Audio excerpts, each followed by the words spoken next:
All right, so I'm going to test a theory today, and what I've done is I've marked the directions on my compass using my map, and I'm going to walk through the woods, a mile through the woods, to a location looking for a camera or something like that. And I am going to see how far off target I am just by following just the compass. Now, the compass has seen various upgrades in over 2,000 years, but its function remains the same to tell you what direction you're traveling. Now, in the front of the compass, you have a travel arrow. Now, this is basically going to give you the direction of which you're traveling. Now, different brands use different styles of travel arrows, but they all work similarly by pointing in the direction that you're going to walk. Now, your compass should have a magnetized needle. No matter which way you turn your compass, that needle is always going to face to magnetic north. Now, the orienting arrow right here shows you where magnetic north is in relation to true north, and it's used to orient your compass. Now, the azimuth ring is the ring around your compass, which basically has measurements from 0 all the way around to 360 degrees. On most modern compasses, this ring will freely turn and allows you to box your needle and take a bearing simultaneously. And what we'll be doing is you hold your compass level, obviously, put it in the box right here, and that arrow is which way we need to go, straight through there. So I'm going to follow this trail as best I can and see how it's taking us.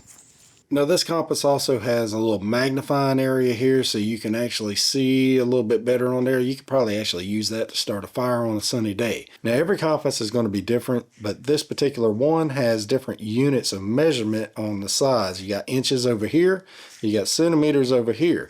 Now, inside here, you have different scales for different scales on your map, like a 1 in 50,000th right here, the 1 in 24,000ths, and that's what we're going to use to orient with this map right here. And then over here, you have 1 in 20,000ths and then 1 in 25,000ths. Now, on this particular compass, there's a tool on the lanyard, and that tool works with this little screw hole right here and allows you to help set your declination. And we're not going to go too deep in declination in these tutorials, but I'm going to show you how to set this compass up with this map. Now, in my book, Primitive Camping and Bushcraft, I go over how to use the compass and using this exact compass, how to set it up, and also how to use a topographical map. Now, let's do the disclaimer here that this is just giving you a generalized direction of travel. This is not giving you this is not like a GPS. It's not like you just throw it in there on your compass and it'll bring you to right where you're going. So you have to pay attention to your landmarks. You have to know something about the area, or you have to pay attention to the map to know the landmarks that you're walking through. It's not, you can still end up lost with a compass and a map if you don't know how to use it and you don't know where you're at. Now, topographical maps show a 3D landscape on 2D paper. So essentially what's happening is by using these contour lines here, you're getting a top-down perspective. So right here, this is the top of a little hill. Down here is the bottom of a bottom. So you're slowly going downhill here. So what happens is when the lines are close together, the landscape is steep. So right here, it's real steep in between here. And when they're further apart, it is more of a gradual increase or decrease depending if you're going downhill or uphill. All right, coming up on the dry creek bed.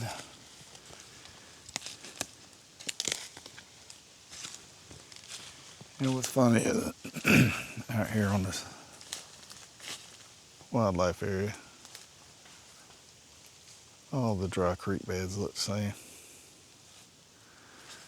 This one here is real deep compared to the rest of them. All right.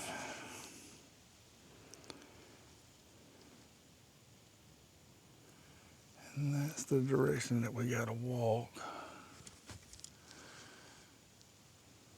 So we gotta cross this creek and go straight ahead.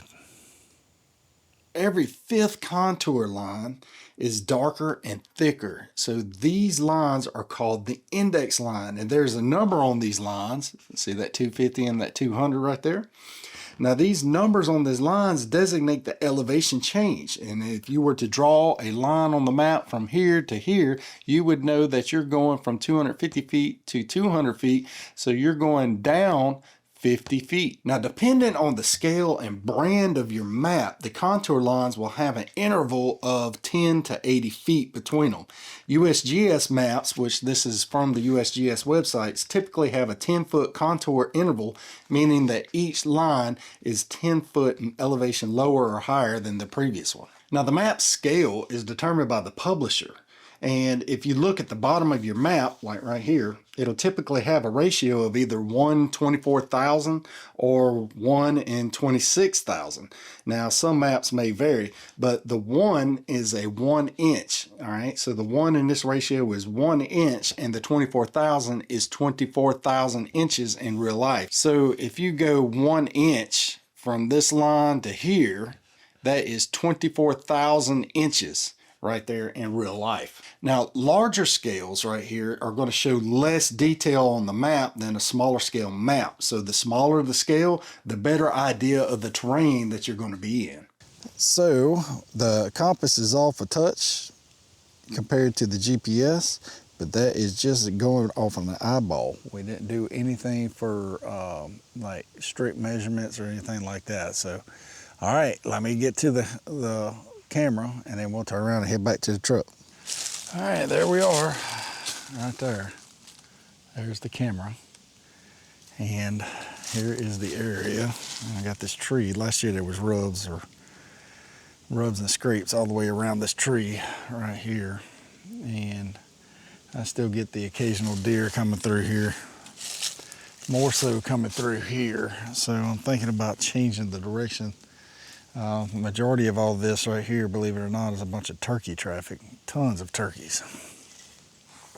So, and all right, so now I'm going to plot a course back from this camera back to my truck. For me, fortunately, I know these woods, the majority of these woods anyhow, and I could get to where I want to go. So I came out here with just the map to show you guys how to get to where I'm going. I've never walked to that camera with just a compass before. And so it's reassuring in the event that your GPS or your phone going to die. Realistically, are you going into the woods without your phone? No, you're not. Most people are not. But what happens is the battery will die. Now, let's do the disclaimer here that this is just giving you a generalized direction of travel. This is not giving you this is not like a GPS. It's not like you just throw it in there on your compass and it'll bring you to right where you're going. So you have to pay attention to your landmarks. You have to know something about the area, or you have to pay attention to the map to know the landmarks that you're walking through. It's not, you can still end up lost with a compass and a map if you don't know how to use it and you don't know where you're at.